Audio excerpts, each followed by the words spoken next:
ம். உலகத்துல நிறைய விஷயங்களுக்கு இது நான் உணர்ந்த உண்மை. ம். சேம்னஸ். இதை போலவே இல்ல இன்னொன்று ஏதோ ஒரு யாரோ ஒரு சித்தர் வந்து எழுதியிருப்பாங்க. நம்மள பத்தின விஷயங்கள் அதுல கரெக்ட். இருக்கும். ஆனா ஒரு சின்ன இதுலயுமே வித்தியாசம் அப்படிதானே? என்னன்னா, ம். ஓலையில எழுதின நாடிக்கு ம். கட்ட விரல் வேணும். உங்களுடைய கட்ட விரல் மேட்ச் ஆகணும். ஆமா, ஆமா. அது இல்லைன்னா ம். 17 காண்டமோ 18 காண்டமோ எதையும் படிக்க முடியாது. ம். அதுலயும் அதை கடந்து ஜீவநாடின்னு இருக்கு. நான் அதெல்லாம் பார்த்துருக்கேன். ம். இங்க அது பண்ணினவங்க அனுமதாசன் ஒரு பெரிய மாஸ்டர் இருந்தார். அவர் இல்லை இப்போ. ம். நிறைய பேர் வேற வேற இடத்துல படிக்கிறாங்க. ஜீவநாடியில் என்ன ஆகும்னா, இப்படி எழுத்து படிக்கிறோம்னா எழுத்துக்கள் வந்துட்டு போகும். ஓகே. இப்ப அது நம்ம நாடி ஆனா ஜோதிடம். அதுக்கு மட்டும் கட்ட விரல் தேவையில்லை. ம். கட்ட விரல் தேவையில்லை. இதுல என்னன்னா, உங்க டேட் ஆஃப் பர்த் வேண்டாம். ம். நீங்க எந்த ஒரு கருப்பா சேப்பா உயரமா இல்லையா, ஏழையா இல்லையா, அதெல்லாம் தேவையில்லை. உங்களுடைய நியாயமான கேள்வி. இந்த கேள்விய மட்டும் நான் முன் வச்சா போதும். கேள்விதான் ஆரிஜின். ம்.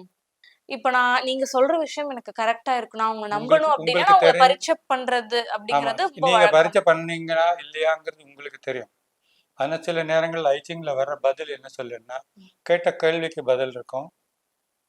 நிறைய நேரம் கேட்காத ஆனா நீங்க தெரிஞ்சுக்க வேண்டிய விஷயங்களை சொல்லும். ம். ஒரு கேஸ் ஸ்டடி சொல்றேன். ஒரு நபர் வந்து உட்கார்றாரு.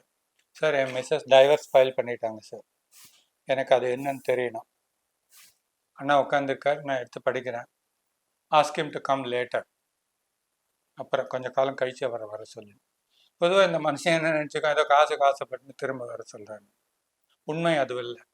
என்னன்னு கேட்டால் அவங்க மிஸ்ஸஸ் டைவர்ஸ் ஃபைல் பண்ணி ஒரு வாரம் கூட ஆகலை. ம். ஒரு வாரத்தில் அந்த பேப்பர்லாம் ஃபைல் கூட ஏறி இருக்காது.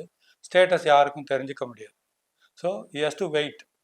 ஆனால் இந்த நபர் என்ன பண்ணுறாரு, தன்னுடைய அவசரத்தில் ஏதோ ஒரு உந்துதல் அதை பற்றி எப்படியாவது தெரிஞ்சுக்கோங்கிற வேகத்தில் வரார். அது incorrect action by that person. ம். ஸோ அந்த இடத்துல கரெக்ட் ரெஸ்பான்ஸ் வந்து பொறுமை கடைப்பிடிக்கிறது. ம். அது இல்லாமல் நீங்கள் தெரிஞ்சுக்க வேண்டிய இன்னொரு விஷயம் சொல்லும் அப்படின்னு சொன்னா இல்லையா, அந்த நபருக்கு வந்து வேலையில் ட்ரான்ஸ்ஃபர் ஆயிருக்குன்னு எனக்கு நான் உணர்ந்தேன். நான் அவரை கண்ணை பார்த்து கேட்குறேன், உனக்கு வேலையில் ட்ரான்ஸ்ஃபர் கொடுத்துருக்காங்க போல இருக்கு அப்படின்னு.